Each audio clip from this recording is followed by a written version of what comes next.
Hello everyone, I welcome to Ilmiyat foundation. मैं हूं नदीम अहमद।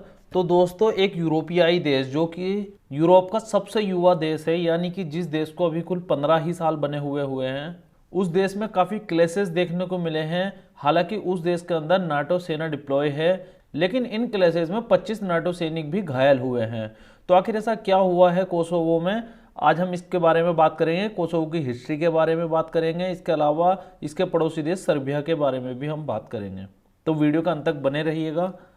तो ये आप कुछ इमेजेस देख सकते हैं, जो इमेजेस निकल कर आई हैं कोसोवो से, वो इमेज आप ये स्क्रीन पर देख सकते हैं। इसके अलावा ये कुछ इमेजेस हैं और ये देख सकते हैं आप। इन सारी इमेज में आप एक चीज़ देखेंगे, इनमें आप एक चीज़ देखेंगे कि अग्रेशन जो है वो पब्लिक की तरफ से हो रहा है सैनिकों पर, ना कि सैनिकों की तरफ से पब्लिक पर। ये एक शख्स हैं जिन्हें कोसोवो पुलिस पकड़ कर ले जा रही है। आखिर ऐसा क्या हुआ है कि इतनी बड़ी भिड़ंत हमें कोसोवो के अंदर देखने को मिली है।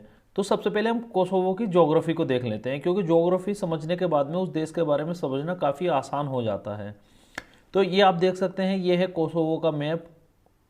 अभी इसमें जो ये ग्रीन कलर और मेजेंटा कलर है, इसके बारे में भी हम अभी समझेंगे। तो आप इस मैप में देख सकते हैं, ये यूरोप का मैप है एक्चुअली। ये आप देख सकते हैं, इधर पुर्तगाल, स्पेन, फ्रांस, जर्मनी, इटली, और इधर ये है रोमानिया, बुल्गारिया और ग्रीस यानी कि यूनान। इसके अलावा ये जो आप देख रहे हैं, ये है तुर्की। और तुर्की इस समय काफ़ी चर्चाओं में है, क्योंकि हाल ही में तुर्की में आम चुनाव हुए हैं, जिसमें वहाँ के मौजूदा राष्ट्रपति रजब तैयब अर्दगान ने एक बार फिर से जीत हासिल करी है। पिछले 20 साल से रजब तैयब अर्दगान सत्ता में बने हुए हैं, इसके बावजूद भी अगले 5 साल के लिए वे राष्ट्रपति के पद पर फिर से बन चुके हैं। तो अभी आप हम बात कर रहे हैं कोसोवो की।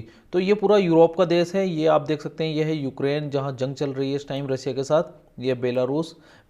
और हम बात कर रहे हैं स्पेशली कोसोवो देश के बारे में। तो ये आप देख सकते हैं, रेड कलर से फिल्ड है कोसोवो। और ये इसका पड़ोसी देश है सर्बिया। ये आपको याद रखना है, सर्बिया, क्योंकि सर्बिया आज जो है वो लीड में रहने वाला है। इसके अलावा इसका एक पड़ोसी देश है अल्बानिया। तो ये अल्बानिया है और ये सर्बिया है, और ये बीच में है कोसोवो। तो ये आपको समझ आ गया होगा, उम्मीद करता हूँ। ये एक और मैप है, काफ़ी बेहतर मैप है, इसमें लिखा हुआ है नाम, ये देख सकते हैं आप, अल्बानिया, सर्बिया, कोसोवो। तो आगे चलते हैं। तो अभी हुआ क्या है, ये जो आप मैप देख रहे हैं एक्चुअली, तो इसमें आप देख सकते हैं जो ग्रीन कलर के एरियाज़ हैं कोसोवो के अंदर, ये तो सर्बिया है। लेकिन ये जो आप देख रहे हैं, ये है कोसोवो।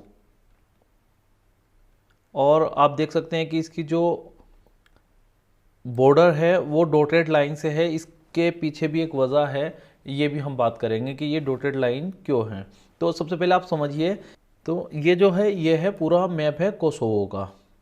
अब कोसोवो के अंदर दो एथनिसिटी के लोग हैं, एक सर्बियन लोग हैं और दूसरे अल्बानियन लोग हैं।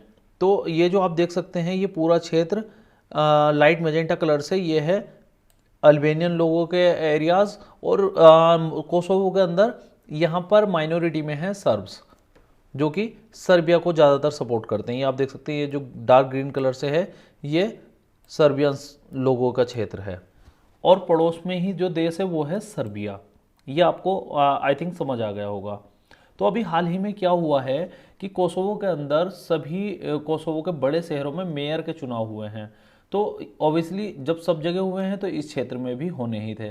अब जब इस क्षेत्र में मेयर पद के चुनाव होते हैं तो यहाँ मेजोरिटी में सर्ब्स लोग हैं, लेकिन जो सर्ब्स लोग हैं उन्होंने इलेक्शन में हिस्सा नहीं लिया, और केवल 3.7% लोगों ने ही वोट दिया है, वो भी जो अल्बानियन मूल के लोग हैं।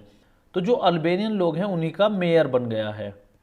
अब जब मेयर अपनी म्यूनसिपैलिटी, जो म्यूनसिपैलिटी का ऑफिस होता है, तो वहाँ पे जब मेयर पहुँचते हैं तो सर्ब जो लोग हैं वो मेयर को वहाँ से भगा देते हैं, यानी कि वो म्यूनसिपैलिटी के ऑफिस में एंट्री नहीं करने देते, जिसके बाद में वहाँ पर काफ़ी क्लैशेस हो जाते हैं। और चूंकि यहाँ पर नेटो फोर्सेस तैनात हैं, आगे बात करेंगे नेटो की फोर्सेस यहाँ पर क्यों तैनात हैं, तो नेटो फोर्सेस यहाँ पर आ जाती हैं, जिसके बाद सर्ब्स और नेटो सैनिकों में काफ़ी झड़पें होती हैं, जिसमें 52 सोल्जर्स नेटो के घायल हुए हैं और 25 सर्ब्स घायल हुए हैं। तो उम्मीद करता हूँ ये आपको समझ आ गया होगा। अब पहले थोड़ा सा कोसोवो की हिस्ट्री को समझ लेते हैं। कोसोवो की हिस्ट्री वैसे तो काफ़ी पुरानी है, लेकिन मोटे तौर पर जो हिस्ट्री सामने आती है वो आती है 1389 से। 1389 में जब ऑटोमन एम्पायर अपनी पीक पर था, काफ़ी बढ़ रहा था ऑटोमन एम्पायर, वो लगातार स्पेंड होता जा रहा था सेंट्रल यूरोप में।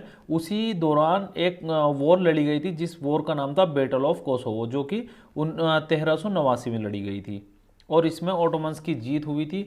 और उसके बाद ये जो आप एरिया देख रहे हैं, ये पूरा सेंट्रल यूरोप जो है उस पर ऑटोमन एम्पायर ने फतेह पा ली थी। जिसके बाद कोसोवो, सर्बिया, अल्बानिया, ये सारे ही रीजन ऑटोमन एम्पायर के पार्ट बन गए थे। और इसके बाद ही यहाँ से जो मुस्लिम लोग थे वो जाकर अल्बानिया में बस गए। इसके बाद एक ग्रुप ऑफ कंट्री था जिसका नाम था यूगोस्लाविया, आपने सुना होगा। तो यूगोस्लाविया, जिस साल यूएसएसआर का फॉल हुआ उसी साल यूगोस्लाविया का भी फॉल हुआ। यूगोस्लाविया का ये आप मैप देख सकते हैं, और 1991 में ये टूट गया था, जिसके बाद ये सारे देश बने थे जिनमें Slovenia, Croatia, Bosnia and Herzegovina, Serbia, Montenegro और मैसेडोनिया था। अब इसमें आप देख रहे होंगे कि इसमें कोसोवो कोई देश नहीं है, लेकिन आप देख सकते हैं कि कोसोवो यहाँ पर मौजूद है। ये डॉटेड लाइन से यहाँ पर कोसोवो एक। अब ये डॉटेड लाइन से क्यों है?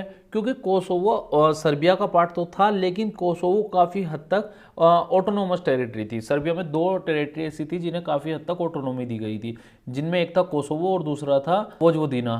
तो वोजवोदिना और कोसोवो 2 ऑटोनोमस टेरिटरी थी। 1991 में ये टूट जाता है, लेकिन इसके बाद भी जो कोसोवो के लोग थे, कोसोवो में ज़्यादातर अल्बानियन मूल के लोग थे। ये आप देख सकते हैं, ये अल्बानिया देश है। तो कोसोवो में जो लोग रह रहे थे वो अल्बानियाई मूल के लोग थे, और बाकी सर्बिया में जो है वो सर्बियंस थे, जिस कारण से जो अल्बानियन लोग थे उनको काफ़ी प्रॉब्लम फेस करनी पड़ती थी। इसी के चलते साल 1999 में कोसोवो ने आज़ादी की मुहिम छेड़ दी, और फाइनली साल 2008 में कोसोवो सर्बिया से आज़ादी पा लेता है।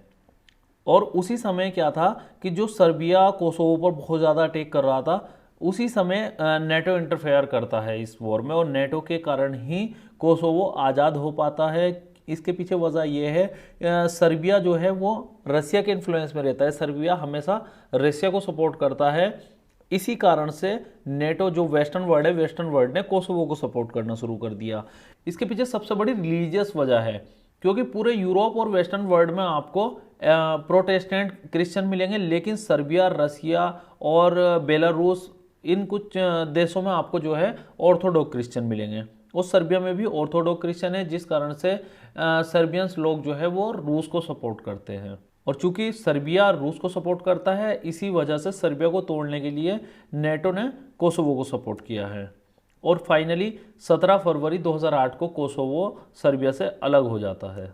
ये कुछ इमेजेस हैं उस समय की, जिस समय कोसोवो सर्बिया से अलग हुआ था।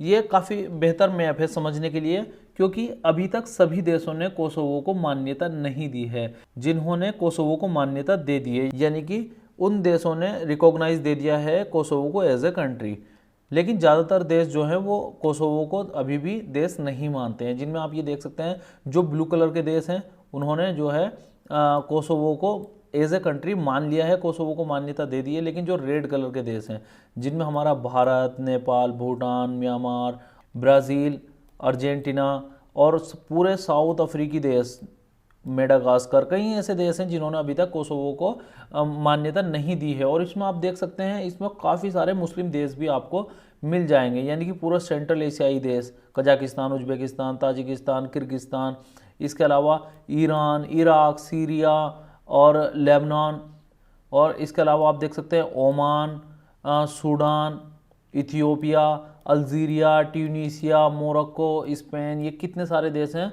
जो कि कोसोवो को एक देश नहीं मानते हैं। लेकिन इसके अलावा अगर कोसोवो की सपोर्ट की बात करें तो कोसोवो की सपोर्ट में ऐसे देश हैं जिनकी सपोर्ट पाने के बाद में अगर पूरे बाकी देश सपोर्ट ना भी दे तो कोई खास फर्क नहीं पड़ता है, क्योंकि कोसोवो की सपोर्ट में आप देख सकते हैं Canada, America, Britain, France, Germany, Italy, Norway, Sweden, Finland, काफ़ी सारे ऐसे देश हैं जो कि वेस्टर्न वर्ल्ड के देश हैं जो अमेरिका को सपोर्ट करते हैं। उन्होंने कोसोवो को भी मान्यता दे दी है। इनमें आप देख सकते हैं South Korea, Japan, Australia, New Zealand, Malaysia, Bangladesh, Pakistan, Afghanistan, Saudi Arab, Yemen, Jordan, मिस्र और आपका लीबिया, कई देश हैं जो कोसोवो को मान्यता दे चुके हैं। ये आप देख सकते हैं, ये मौजूदा समय में कोसोवो की प्रेसिडेंट हैं, इनका नाम है विजोसा ओस्मानी। और विजोसा ओस्मानी ने अभी हाल ही में एक भारतीय न्यूज़ चैनल वियोन को अपना इंटरव्यू दिया था,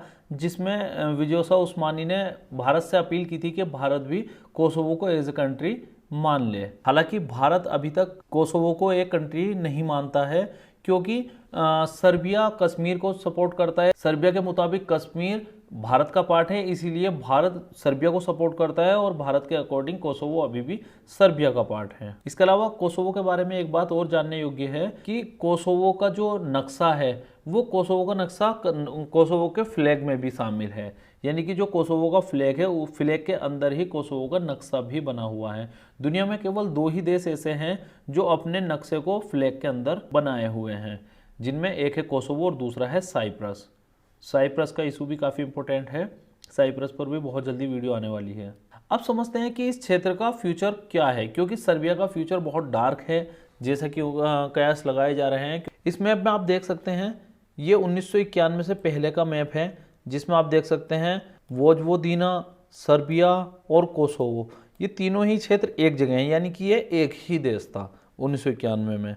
लेकिन 2008 में इसमें 2 देश बनते हैं, एक सर्बिया और दूसरा कोसोवो। लेकिन अभी क्या हुआ है कि काफ़ी समय से हम देख रहे हैं कि वोजवोदिना भी अलग देश की मांग कर रहा है, यानी वोजवोदिना सर्बिया से अलग देश बनना चाह रहा है। अगर ऐसा हो जाता है तो सर्बिया में टोटल 3 देश बन जाएंगे, नंबर 1 वोजवोदिना, नंबर 2 सर्बिया और नंबर 3 कोसोवो। हालांकि कोसोवो ऑलरेडी देश बन चुका है, लेकिन अगर हम पास्ट के हिसाब से देखें तो सर्बिया में कुल 3 देश बन जाएंगे और काफ़ी पॉसिबिलिटी है कि वोजवोदिना भी बहुत जल्द अपनी इंडिपेंडेंस की मांग कर देगा। ये आप देख सकते हैं, यहाँ पर सर्बिया की राजधानी है बेलग्रेड, काफ़ी फेमस शहर है। तो दोस्तों उम्मीद करता हूँ आपको सर्बिया कोसोवो का पूरा मामला समझ आ गया होगा। अब यहाँ पर हम एक चीज़ और समझ लेते हैं, क्योंकि अभी हाल ही में कोसोवो और सर्बिया के बीच में एक मीटिंग हुई थी, जिस मीटिंग में कोसोवो द्वारा एक सजेशन दिया गया था। वो क्या था उसको भी हम समझ लेते हैं। अब इस मैप में आप देख सकते हैं कि यह है सर्बिया, और सर्बिया का ये जो क्षेत्र है इसमें एक्चुअली मुस्लिम रिलीजन के लोग रहते हैं, यानी कि वे अल्बेनियन लोग हैं, लेकिन उस क्षेत्र पर सर्बिया का कंट्रोल है। और इसके अलावा ये जो क्षेत्र है इसमें सर्बियंस रहते हैं, लेकिन इस क्षेत्र पर कोसोवो का कंट्रोल है। तो कोसोवो ने एक सजेशन दिया था सर्बिया को कि आप एक काम करें कि ये जो क्षेत्र है वो सर्बिया ले ले और इस वाले क्षेत्र पर कोसोवो का कंट्रोल दे दे, क्योंकि यहाँ पर मुस्लिम लोग हैं और यहाँ पर क्रिश्चियन लोग हैं। तो इस तरह से ये जो इशू है वो काफ़ी हद तक सोल्व हो जाएगा। लेकिन जो सर्बिया का स्टांस है, सर्बिया का कहना है कि हम ये क्षेत्र नहीं लेंगे और ना ही ये क्षेत्र देंगे, हम पूरा ही कोसोवो अपने अंडर में लेंगे, क्योंकि कोसोवो सर्बिया से अलग नहीं है। हम फिर से कोसोवो को सर्बिया का ही पार्ट बनाएंगे। इसी कारण से आप ये देख सकते हैं जो डॉटेड लाइन है ये सर्बिया इसे एक्सेप्ट नहीं करता है, इसीलिए यहाँ पर ये डॉटेड लाइन बनी हुई है। अभी भी प्रॉब्लम कंटिन्यूसली चल रही है। अगर इसमें आगे कोई और अपडेट होती है तो मैं आपके लिए नई वीडियो ले आऊँगा। तो दोस्तों उम्मीद करता हूँ आपको पूरा जो इशू था वो समझ आ गया होगा। तो मिलते हैं नेक्स्ट वीडियो में, तब तक बने रहिए आप इल्मियात फाउंडेशन के साथ। जय हिंद, जय भारत।